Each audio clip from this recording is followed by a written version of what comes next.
Hey guys, this is AC ServiceTech, and today what we're looking at is checking the refrigerant charge level in an outdoor condensing unit.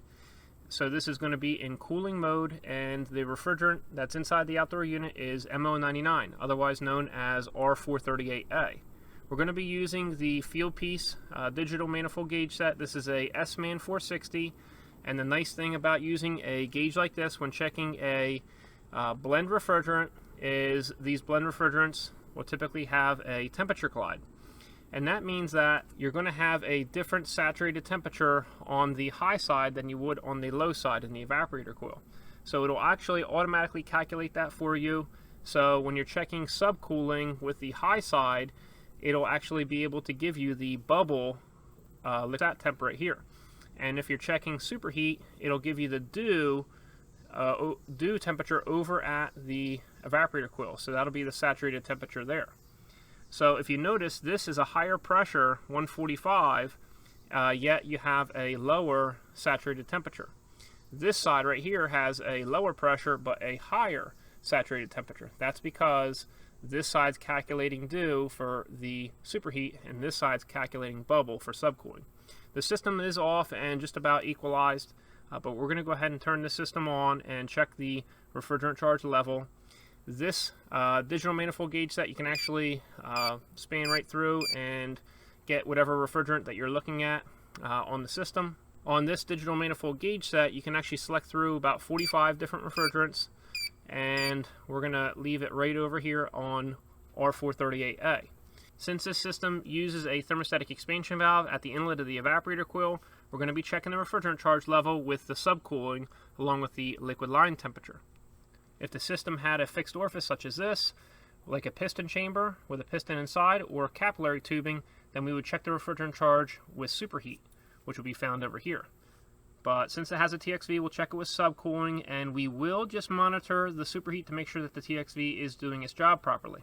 Remember that the TXV's job is to maintain a superheat, and it's going to be looking for roughly around 10 to 14 degrees of superheat all the time. So that's why we check the refrigerant charge level and subcooling. Now, since this system has a thermostatic expansion valve, we're just going to turn the system on and wait 5 to 10 minutes before we check the refrigerant charge.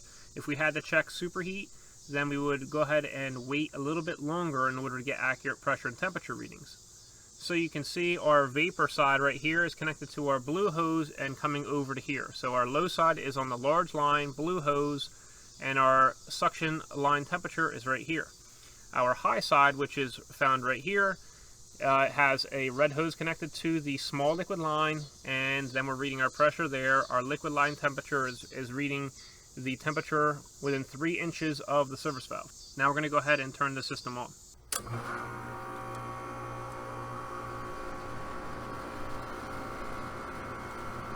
So now the unit's been running for about 10 minutes, and we're going to read the high side pressure, 198.5 psig, and it's converting to a saturated temperature in the middle of the condenser coil of 95.9 degrees. So you have that minus the liquid line temperature right here of 88.5, and you're left with 7.4 degrees of subcooling. So up on the rating plate, it actually says a target subcooling of 8 degrees. They could also say TXV subcooling, but basically what it is it's telling you what the target subcooling is. So as you can see, we actually have the correct refrigerant charge in reference to the subcooling level. If this subcooling level was, say, 18 degrees of subcooling right now, and the reading plate was calling for 8, then that would mean that we're overcharged, and we would need to recover refrigerant out of the system a little bit at a time until our target subcooling and our actual subcooling matched. So anything within 3 degrees plus or minus of the target subcooling would be correct. So if we had 11 degrees here or if we had 5 degrees here, the system would still operate correctly. Though if the target subcooling is 8, I'd like to have 8, 9, 10, right around there, degrees of subcooling. So right now I'm just a little bit low, but we're actually still correct on refrigerant charge.